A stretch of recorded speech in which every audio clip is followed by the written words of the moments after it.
Hello, I'm Dilek Tuna and you're watching A News. Now let's take a look at today's top stories. Rescue operations are underway after a Turkish military cargo plane crashed near the Georgia-Azerbaijan border. At least 12 people have been killed and 30 injured in a powerful car bomb explosion in Islamabad. And the US Senate passes a funding bill in a bid to end longest government shutdown in history.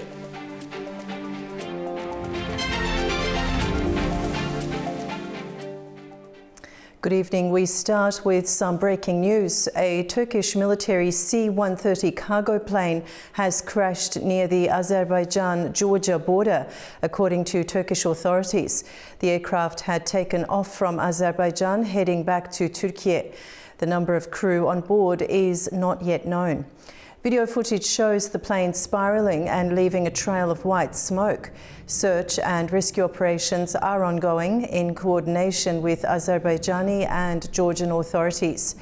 The Georgian Interior Ministry said the crash occurred in the Senagi municipality, about 5 kilometres from the border. Turkey's Interior Minister Ali Yerlikaya said he spoke by phone with his Georgian counterpart Gela Geladze, who is en route to the crash site. The President of Azerbaijan, Ilham Aliyev, extended his condolences to the Turkish President over the plane crash.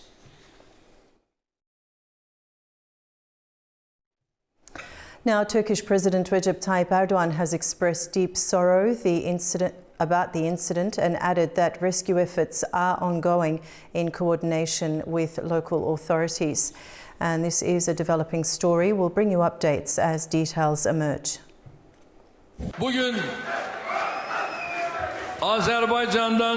Today, we learnt with deep sorrow that our C-130 military aircraft, which was on its way to our country from Azerbaijan, crashed on the Georgia-Azerbaijan border. Our efforts to reach the wreckage are continuing in coordination with the local authorities. God willing, we will overcome this accident with the least possible loss. May our Lord have mercy on our martyrs. Let us, with our prayers, be by their side, God willing.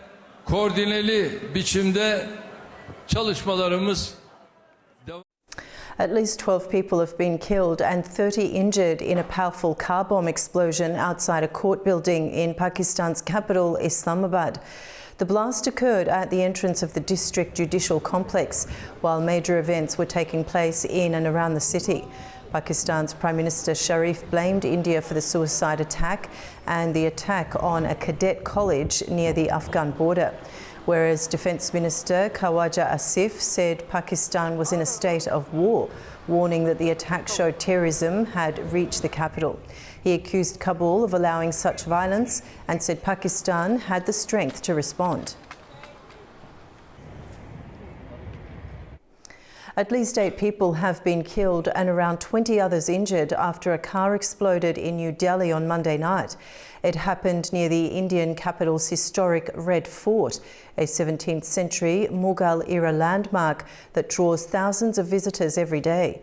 There is no official confirmation yet on what caused the blast, but Prime Minister Narendra Modi has said the conspirators will be brought to justice. Families of victims are mourning the loss of loved ones after a car explosion killed at least 8 people in India on Monday evening. Around 20 others were injured when the blast happened near New Delhi's historic Red Fort, which is visited by tourists throughout the year. It happened at just before 7 o'clock local time when a slow-moving vehicle stopped at a red light outside one of the country's busiest tourist areas. Within seconds, the car burst into flames, sending thick smoke and debris into the air, according to reports. Emergency crews and firefighters battled flames that spread to several nearby vehicles and 3 auto rickshaws. Officials say the fire was brought under control within the hour, but charred cars and mangled wreckage lined the street as crowds gathered in shock. Indian police say they're investigating under a stringent law used to fight terrorism.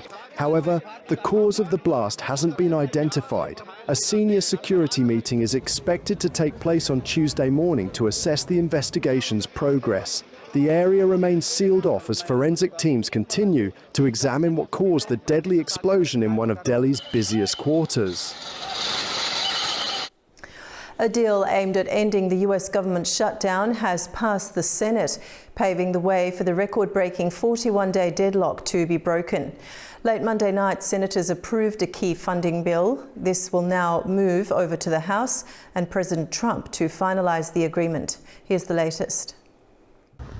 The US Senate has approved the funding deal that will end the longest government shutdown in US history.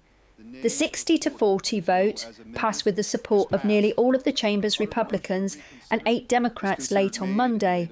The compromise funding package comes after the Democrats unsuccessfully sought to tie government funding to health subsidies that are due to expire at the end of the year. However, the agreement sets up a December vote on those subsidies, but it doesn't guarantee they will continue.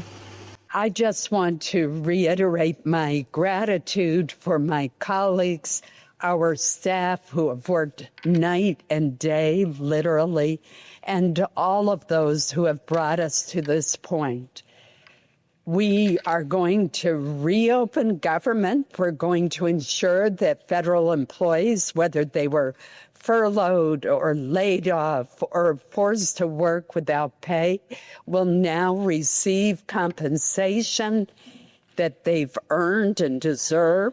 The deal now heads to the House of Representatives, where lawmakers are expected to vote on Wednesday. If passed, it will go to the White House for President Donald Trump's signature, marking the final step toward reopening the federal government. Despite weeks of political tension, Trump called the agreement to end the shutdown very good. He also said his administration aims to shift healthcare funding directly to citizens instead of insurance companies. We're not going to be giving $1.5 trillion to people that came in from jails and from, the gangs and drug dealers and all of these others that they wanted to be given health care, which would have hurt our health care system. I hope that we're going to be able to have a health care where Lindsay and I were discussing it, Jim and I were discussing it, and Katie, we discussed it. We want a health care system where we pay the money to the people instead of the insurance companies. And I tell you, we're going to be working on that very hard over the next short period of time, where the people get the money. We're talking about trillions and trillions of dollars where the people get the money. If the House approves the deal when the President signs it, the US government could be fully reopened within days. Donald Trump is threatening the BBC with a billion-dollar lawsuit over the editing of a speech linked to the 6th of January Capitol attack. The controversy has triggered high-level resignations at the British broadcaster and raised questions about journalistic judgment. The BBC has admitted mistakes but denies any bias. US President Donald Trump is threatening to sue the British Broadcasting Corporation over how it edited a 2021 speech on the day his supporters attacked the US Capitol. Trump's lawyers are demanding the documentary be retracted by Friday, warning of a lawsuit for at least $1 billion. They're also demanding an apology and compensation for alleged reputational and financial harm. 3 excerpts of Trump's speech were sliced together in a Panorama News programme, giving the impression he incited violence. It also omitted parts where he called for a peaceful and patriotic march. His legal team say the edits are false and defamatory and violated Florida defamation law. On Monday, BBC Director General Tim Davie and News Chief Deborah Turness resigned. In a letter to lawyers, Chair Samir Shah said that the BBC would like to apologise for that error of judgment. However, he denied systemic bias in reporting. The issue emerged after an internal report raised concerns about the coverage, which was aired shortly before the November 2024 US election. Shah said the BBC aims to restore trust and uphold impartial journalism. The British government also affirmed its support for the corporation. A Russian drone attack has hit Ukraine's southern Odessa region overnight, damaging energy and transport facilities and injuring one person. Ukraine's air defences shot down most of the drones, but as this graphic footage shows, some struck civilian infrastructure in Odessa overnight. The attack damaged several energy facilities and a Ukrainian railways depot, sparking fires that emergency crews later contained. Odessa's governor said critical services are now running on generators and emergency support centres have been opened for residents.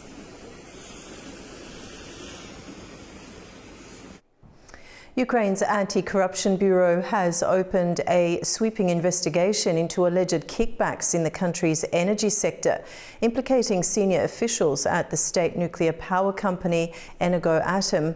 President Zelensky and his energy minister say transparency and accountability are vital as the scandal unfolds. Ukraine's Anti-Corruption Bureau says it has uncovered what it calls a high-level criminal organisation operating inside the country's energy and defence sectors. Senior Detective Alexander Abakumov said investigators had gathered substantial evidence. As a result of the work carried out, thousands of hours of audio recordings were obtained, which are evidence of the activities of a high-level criminal organisation operating in the energy and defence sectors.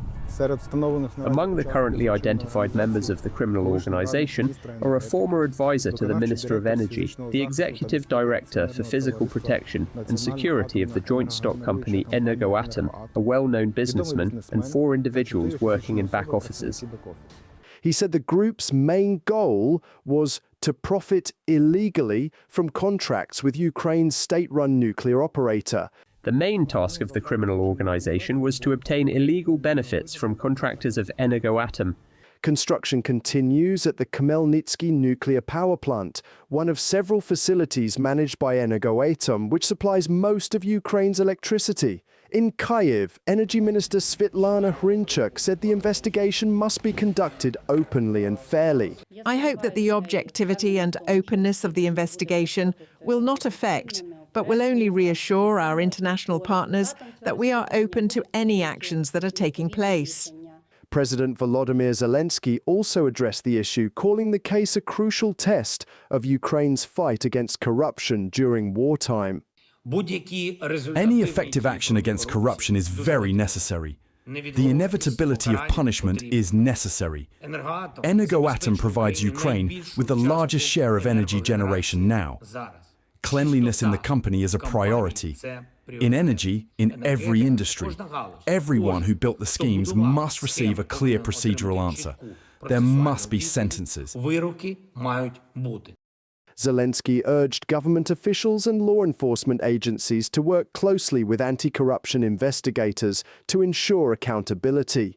The $100 million scandal has increased pressure on Kyiv to show progress in tackling corruption, a key condition for joining the European Union and securing ongoing international support. Over to France, where former French President Nicolas Sarkozy spent his first night at home after he walked free from prison in Paris on Monday. It's after a Paris court ruled he could be released while he appeals against his conviction for conspiring to raise funds from Libya. Arriving home at his French residence in Paris on Monday, former President Nicolas Sarkozy described his incarceration as tough and draining. He wrote on social media that he would now focus on the appeal process and said that the end of the story remains to be written. The 70-year-old was jailed on the 21st October after a court found him guilty in September of criminal conspiracy over efforts by close aides to procure funds for his 2007 presidential bid from the late Libyan leader Muammar Gaddafi. He has consistently denied any wrongdoing and describes himself as a victim of revenge and political hostility. He was acquitted of all other charges, including corruption and receiving illegal campaign financing. On Monday, a Paris court ruled he could be released while he appeals against his conviction under strict judicial supervision, saying that Sarkozy didn't pose a flight risk. He's banned from leaving the country and from contacting any Justice Ministry officials while his appeal is underway. Despite his release, the 5-year sentence remains in place pending the appeal. Thailand has suspended an enhanced ceasefire agreement with Cambodia and delayed the return of 18 Cambodian prisoners following rising tensions along the border. The decision comes after a landmine explosion on Monday injured 4 Thai soldiers. Bangkok has accused Cambodia of planting new landmines despite last month's ceasefire deal, which included troop withdrawals and prisoner releases.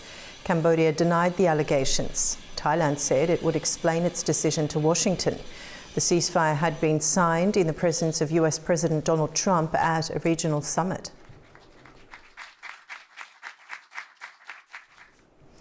Spain's King Felipe VI has arrived in China for a 4-day state visit, his first official trip to the country and the first by a Spanish monarch in 18 years. The visit aims to deepen political and economic ties with a strong focus on electric vehicles, renewable energy and technology cooperation. Mahnur Maktoum reports from Beijing. Spain's King Felipe VI is in China for a 4-day state visit.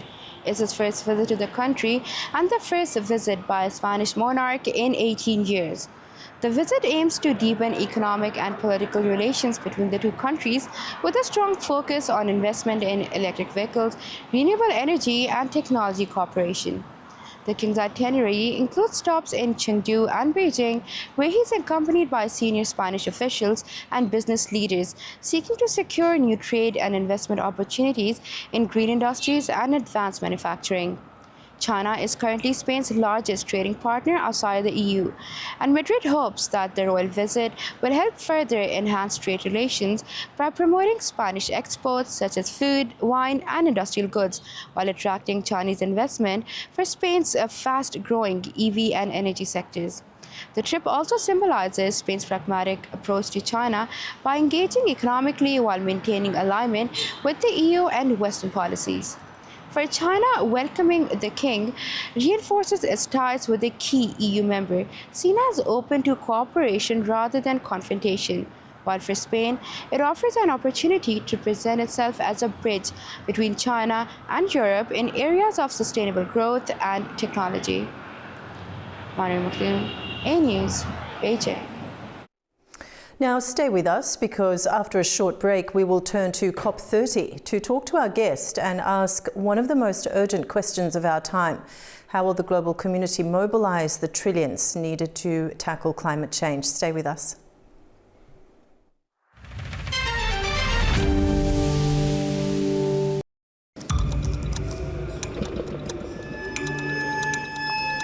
Inside Politics delves deeply into the heart of global issues shaping our world today.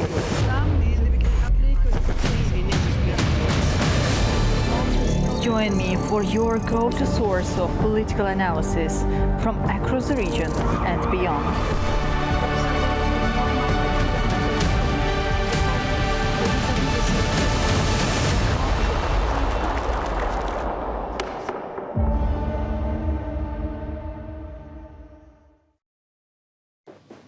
What is power? Has leadership truly evolved, or are the old rules of geopolitics still pulling the strings behind the scenes? Who is really powerful? And what makes people feel powerless?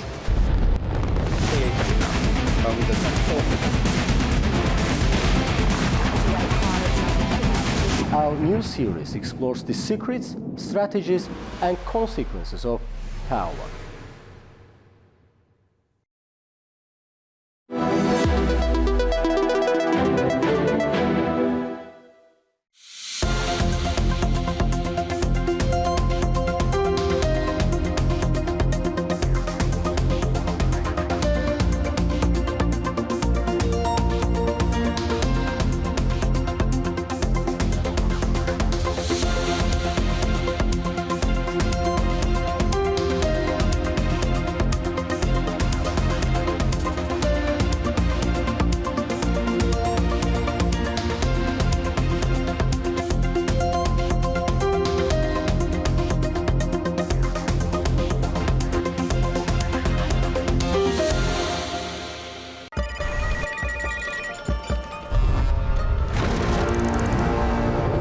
In world business, we meet the boardroom leaders making market-moving decisions.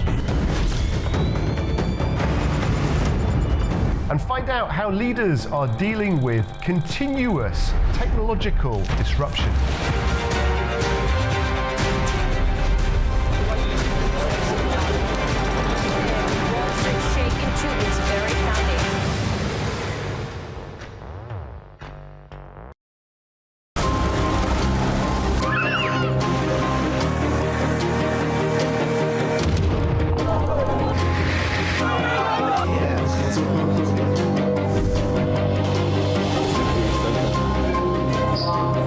And welcome to Primetime. What a show we've got lined up for you.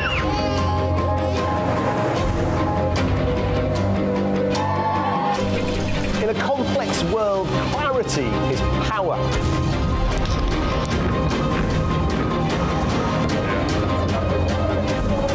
Two hours live, diplomacy dissected in a spin-free environment.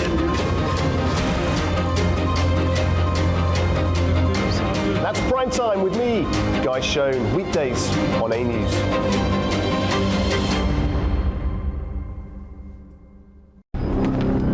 Welcome to A News, unfiltered news and analysis from the region and beyond. From Washington to Beijing, Tehran to Kabul, to Tbilisi to Tashkent. Hello, I'm Jay. That's challenging. Today is the third. We're with you 24/7, taking you live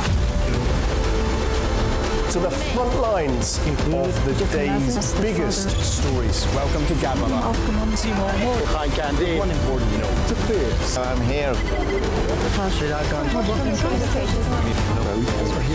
Azerbaijan and Armenia.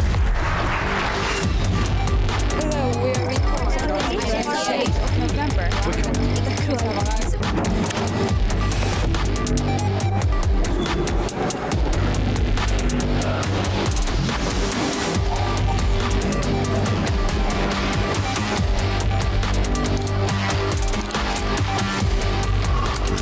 Reporting from Paris, Dar es Salaam, Tel Aviv, Washington, London, Moscow, Kyiv, Berlin, Rio de Janeiro, Beijing, Bangkok, Tbilisi, Tashkent, Almaty, Kazakhstan, Port Sudan, Tehran, Islamabad, Istanbul, Kabul for A News.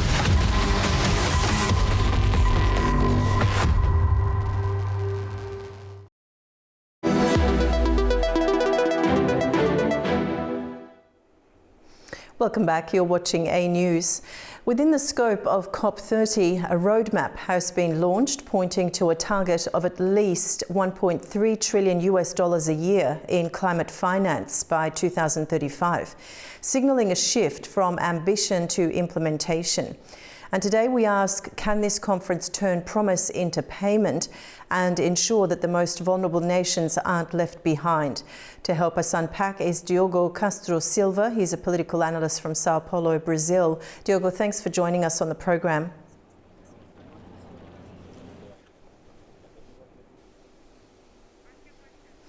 Now, Diogo, what does the $1.3 trillion Baku to Belém roadmap actually mean, and how realistic is it?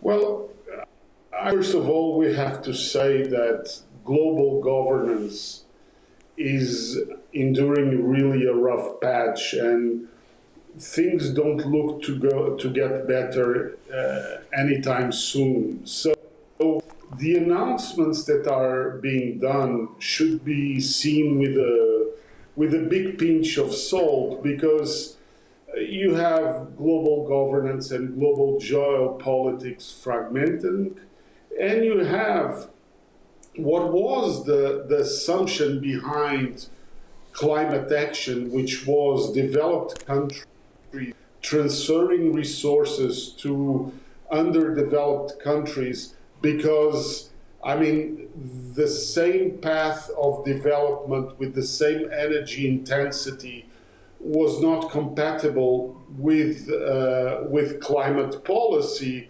That model is kind of broken, because developed countries or are absent, like the US, or in Europe are facing difficult public finance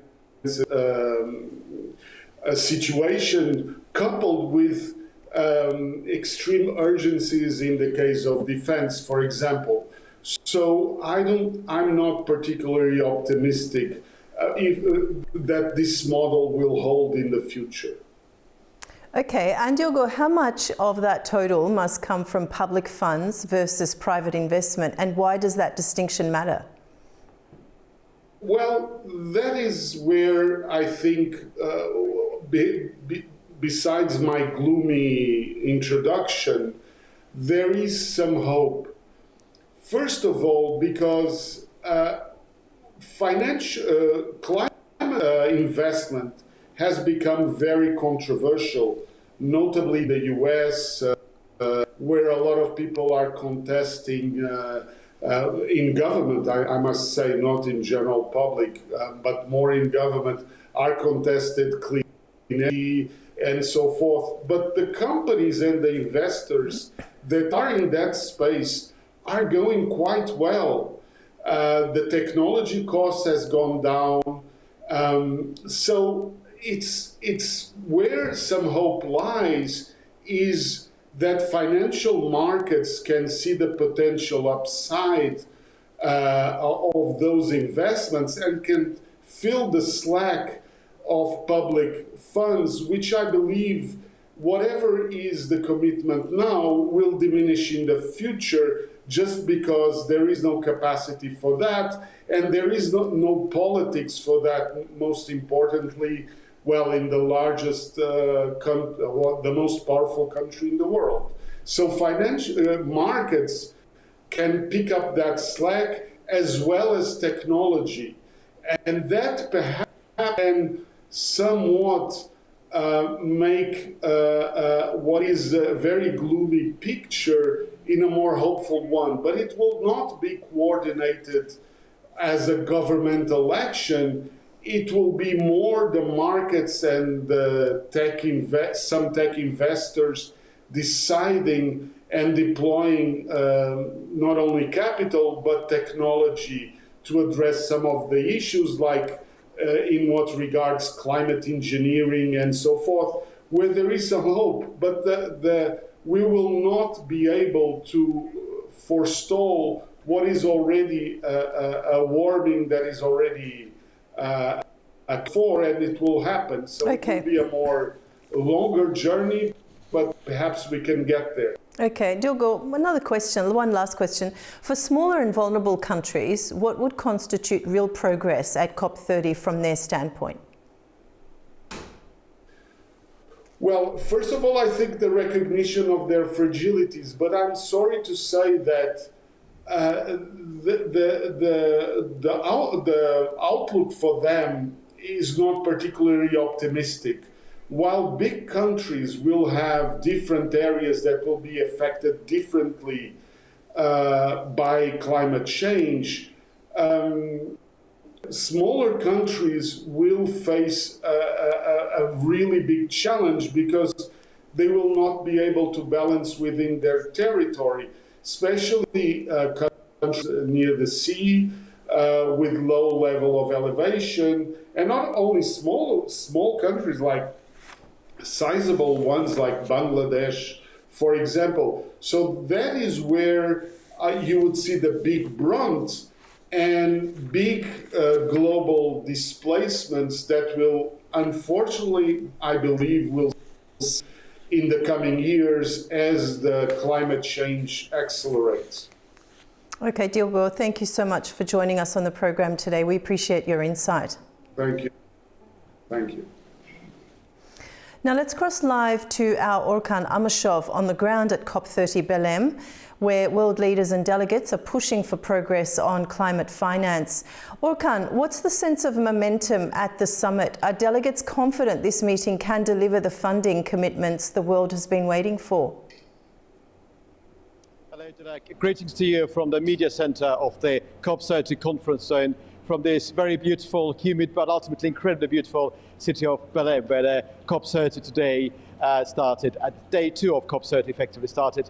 Basically, in terms of the confidence, I think there is a measure of confidence when it comes to what is happening today, because the agenda was adopted yesterday. It was very important. I spoke to many delegates, many experts, and some of them were very doubtful about the adoption of the agenda, which has been adopted. But also we have to bear in mind that that agenda, although encapsulates some of the key priorities regarding adaptation, mitigation, climate finance, deforestation, certain pledges, it is not perhaps concrete enough. So we need to examine this with a degree of sort of rational analysis instead of accepting everything that we hear, I suppose. Number 2 point, on a positive note, I have to make it very clear, according to the reports regarding the NDC's nationally determined contributions, the greenhouse gas emission projection is expected to decline. This curve is projected to decline by 12% by 2030. Symbolically, 1230 decrease is important, but not sufficient. Experts are saying that 50% decline is needed for us to be very hopeful about the future of our planet. But of course, at the last point about this confidence, about momentum, naturally, this COP is widely regarded, deemed, described, or if you like, touted by the organizers as a COP of realism, or rather a COP of implementation, COP of truth. But the reality is that due to the low-level representation from some of the key countries, including China, United States, India, there are those who doubt that that achievement will be attained. But ultimately, Dilek, today is day 2. Agenda was adopted, so a lot is to happen, and therefore let us not make a precipitate analysis of what has happened so far. Okay, so you said it's more about realism and implementation, but often these things just remain at speeches. From your analysis and what you've been observing beyond the speeches, what concrete progress are negotiators actually making on securing the funds for developing nations that they've been demanding?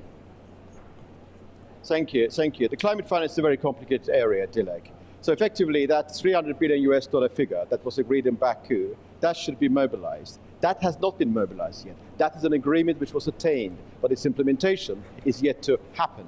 The idea is that between 2025 and 2035, the figure needs to be increased up to $1.3 trillion level. So what is happening actually? What may realistically happen? I think that was the gist and crux of your question.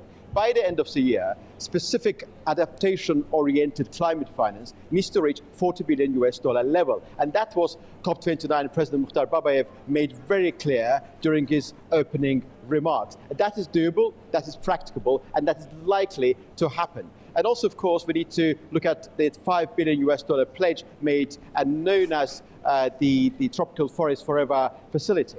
Regarding the facility, regarding the climate finance goal, it is very clear that certain amount of money will be raised. But the role played by multidimensional, multi-development banks, incredibly important. The mixture between adaptation and mitigation also needs to be taken into account. Because the reality here is that, and that was very clear, Dilek, by the way, during the meeting, the plenary meeting of the leaders from 6th to 7th of November, developed countries are more or less happy to invest in mitigation-related matters. But when it comes to adaptation, they are very skeptical because they do not believe that those countries, those financial resources, are actually transparent enough to use that money properly. So that's geopolitical rift, that geopolitical dimension, which I guess Diogo referred to earlier, remains a very central element of discussions that are taking place here in Belém, Brazil.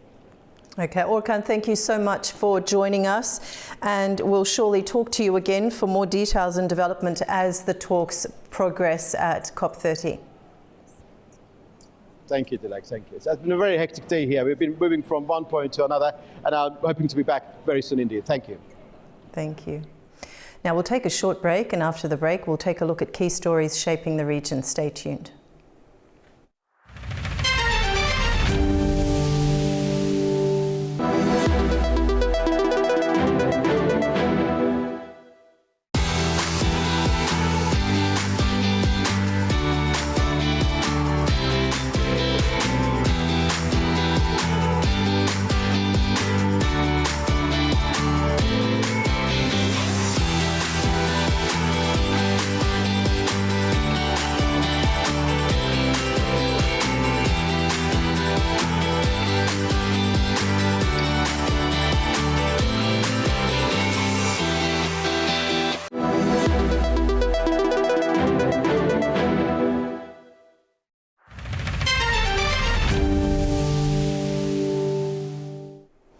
Welcome back to A News. Now let's take a closer look at the key stories shaping the region.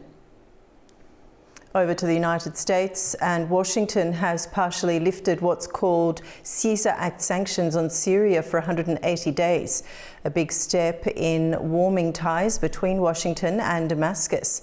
The move comes after Syrian President Ahmed al-Shara made a historic visit to Washington on Monday, the first by a Syrian leader since 1946. The Caesar Act was introduced in 2019 and aimed at punishing Syria's former Bashar al-Assad regime and blocking foreign investment linked to the government. Under the new arrangement, most sanctions are on hold, except for deals involving Russia or Iran, while restrictions on Assad and his close allies remain.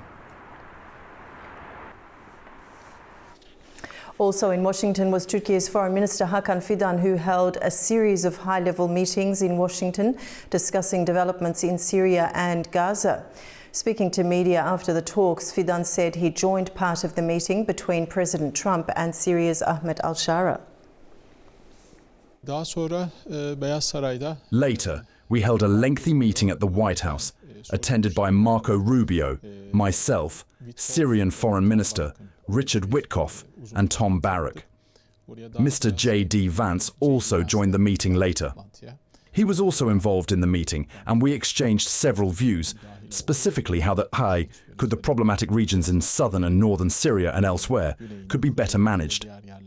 If the problems here in the north, northeast and south are not managed carefully, there's a possibility they could pose a problem to the country's, Syria's, entire territorial integrity and territorial unity. Meanwhile, Istanbul is hosting the International Gaza Humanitarian Aid Summit. This two-day event highlights the aid crisis in the enclave and seeks to promote regional stability. Our correspondent Aliya Iman reports. The International Gaza Humanitarian Aid Summit in Istanbul brings together over 400 participants from 200 institutions across Turkey and 48 other countries. This two-day summit is themed The Future of Gaza, which aims to address the urgent humanitarian needs of millions of Palestinians. Hosted by the Turkey Diyanet Foundation, one of the country's leading humanitarian organizations, the event brings together civil society representatives, human rights defenders, academics, and media, all working toward coordinated, sustainable aid and recovery in Gaza following the latest ceasefire. At the summit, 5 key workshops focus on critical issues including rebuilding infrastructure and restoring education, as well as ensuring access to healthcare and housing. Turkey has carried out humanitarian operations since the October 2025 ceasefire, including delivering 108 trucks from El Arish, Egypt, in coordination with the Egyptian Red Crescent. The Turkish Red Crescent is also preparing to send a new shipment of supplies to Gaza later this week. The summit underscores Turkey's ongoing support for Palestinian humanitarian causes and its leadership in international crisis response. Istanbul maintains as a neutral hub for global humanitarian coordination. A final declaration will be released at the end of the event, outlining long-term strategies for aid delivery and post-conflict recovery. This is Aliya Iman, Istanbul, Turkey, A News. Iran's nuclear program is back in the spotlight ahead of a key IAEA board meeting in Vienna. Senior officials in Tehran are once again defending the country's right to nuclear energy. Aturar Shiraliliu has more. Iran's Foreign Minister Abbas Araghchi and Secretary of Supreme National Security Council Ali Larijani stressed Tehran is entitled to the peaceful applications of a civilian nuclear program, while the Board of Governors of the International Atomic Energy Agency, IAEA, will convene next week with Iran on its agenda. During a visit to Atomic Energy Organization of Iran on Monday, Araghchi said that West has no choice but to accept Iran as a scientific hub in the field of peaceful nuclear activities. According to the Foreign Ministry's website, he said that, contrary to the West's unfounded claims, their main issue is not nuclear weapons, but Iran's scientific development and technological independence. In the run-up to the IAEA's quarterly board meeting, Secretary of Supreme National Security Council Larijani said that Tehran will not surrender to West, neither in its civilian nuclear program nor the ballistic missile capability, even if its resilience leads to a confrontation. He also told reporters that Iran has not sent any message to the United States for resumption of nuclear talks because Tehran's previous messages sent to Washington during the UN General Assembly in New York in September were not responded.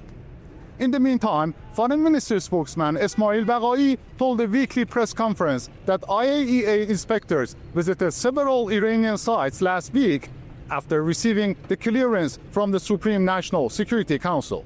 Purash Hiralilu, Tehran, A News. Georgia is celebrating what officials call a historic moment for the country's economy. A record-breaking investment deal with one of the world's major developers, Eagle Hills from the United Arab Emirates. But as the excitement grows, so do questions about transparency, real benefits and the price of risk. Nini Nikolashvili has more. It was with great fanfare that Prime Minister Irakli Kobakhidze and Economy Minister Mariam Krivishvili signed the multi-billion-dollar deal with Eagle Hills in October, an agreement that the government describes as the largest foreign investment in Georgia's history. Worth more than $6 billion, the project involves developing 590 hectares of land near Tbilisi and 260 hectares on the Black Sea coast in Gonio. In return, Georgia has become a 33% shareholder in the local joint venture, offering valuable state-owned land as its own contribution. Officials say the partnership will create thousands of jobs, attract new visitors, and position Georgia as a global investment destination. The government emphasizes that it carries no financial obligations and that the state's interests are fully protected. But beneath the optimism, economists and urban planners urge caution. Economist Akaki Tsomaya says that without full transparency, especially since the agreement has been declared a commercial secret, the public cannot assess whether the deal truly serves the country's long-term interests. In international business, transparency builds trust, Tsomaya explains. When details are hidden, it raises legitimate questions about who benefits and how. There are also concerns about market feasibility. For the project to turn a profit, thousands of luxury residences would need to sell at premium prices, a challenge in Georgia's small, price-sensitive markets. Environmentalists warn that large-scale construction in Kirtsanisi Forest Park, one of Tbilisi's few natural green corridors, could have lasting ecological consequences. Eagle Hills, for its part, insists that it fully trusts the Georgian government and pledges to preserve natural landscapes and support local jobs. The company promises to disclose more details later this year. Nini Nikolashvili, Tbilisi, A News. Kazakhstan is seeing a significant rise in Chinese investment, with businesses and government officials closely watching the developments. Experts say this surge could reshape the country's economy landscape in the years to come. Our correspondent Fariza Kalimurzina brings us the details. China is rapidly increasing its influence in Kazakhstan's economy and could soon become the country's third largest investor. Experts say that if current trends continue, China may overtake several countries and compete for the top spot among foreign investors in the coming years. Madiyar Sultanbek, deputy chairman of Kazakinvest, notes that China is actively investing through its own offices and joint ventures. The company has even created a dedicated China desk to manage these investments. Interest from Chinese investors in projects in Kazakhstan is particularly strong right now. Also, Sultanbek is confident that within 3 years, China could rise to third place in terms of foreign direct investment, and within 5 to 6 years, possibly even first. The situation is confirmed by the Chinese ambassador to Kazakhstan, Han Chanlin. He points out that trade between the two countries is growing. Last year, it reached nearly $44 billion, up almost 8%. Growth has continued over the first 9 months of this year, and China remains one of Kazakhstan's largest trading partners. And looking at the numbers in recent years, the Netherlands and Russia lead in foreign direct investment, followed by the United States. China is currently in 4th place, but is steadily gaining ground and strengthening its presence in Kazakhstan's economy. Fariza Kalimurzina, Almaty, A News.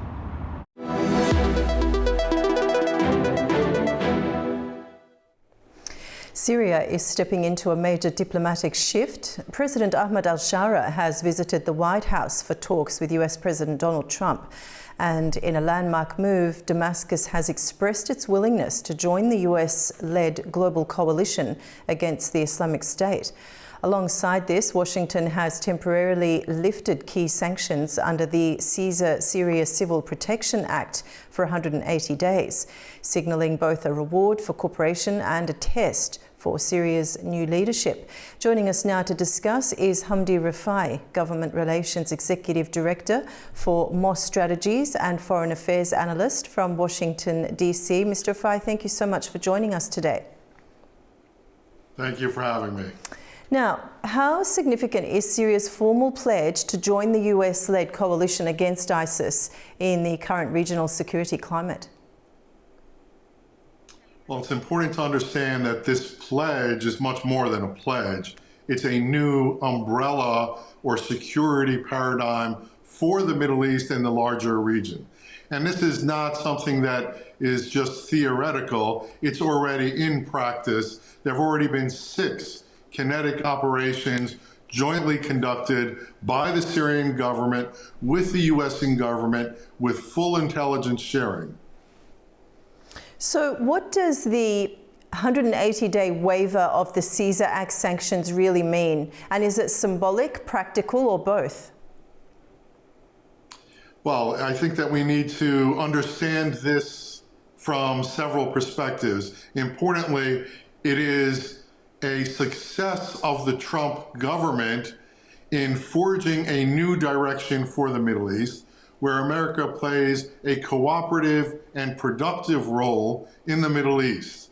However, it's also a failure of the Trump government, because what we're seeing is that this extension of 180 days became necessary because the US government has been held captive by one member of Congress, Brian Mast, acting at the behest of Israel, who held this up until the very last second, despite Trump's request that the sanctions be removed fully.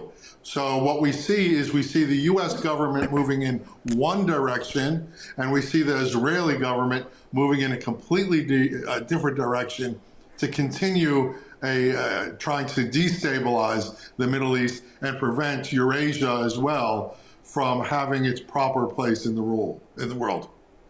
Okay, so for the United States, what's the strategic gain in opening this door for Syria now? Well, the United States has clearly not been successful in the past.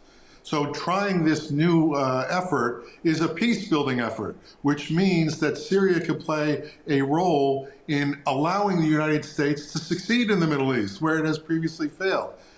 We have to recognize that the U.S. has been in the Middle East for some time. It has a military base in Qatar. It has strong relations with Saudi Arabia. But despite all of these efforts, we haven't seen it actually win. And Trump understands winning, and he wants to win in the Middle East. He wants to make America a provider, a cooperative partner in the Middle East.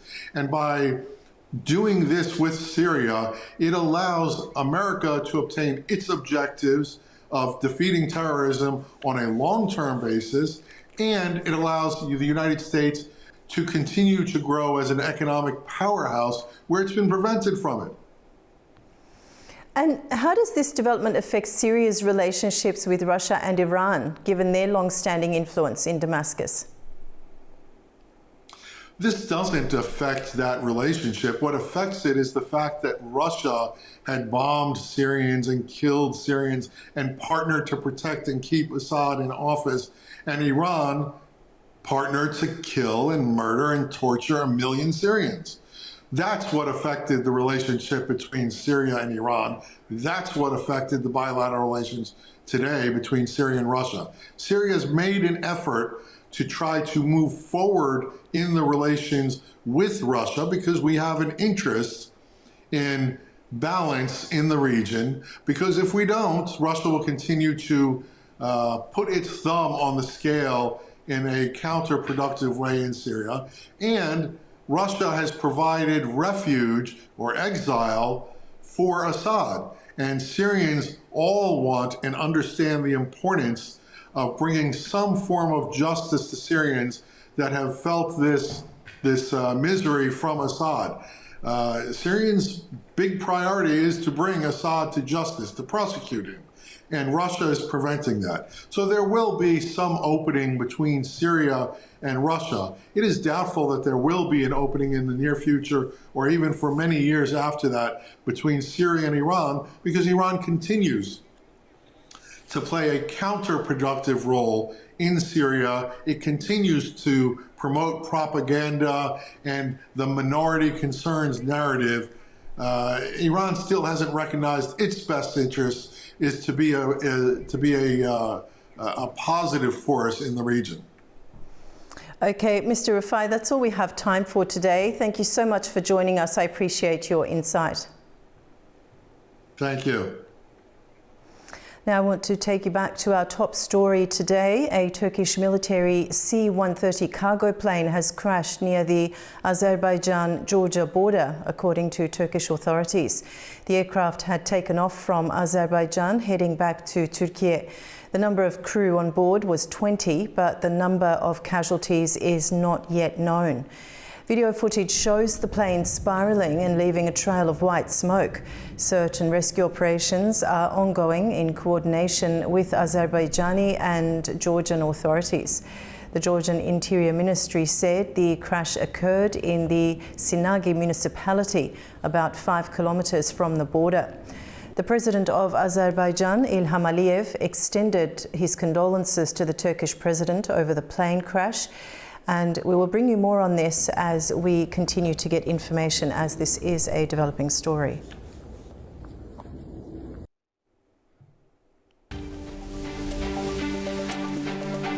You're up to date with world news for the hour. Stay tuned to A News for more updates.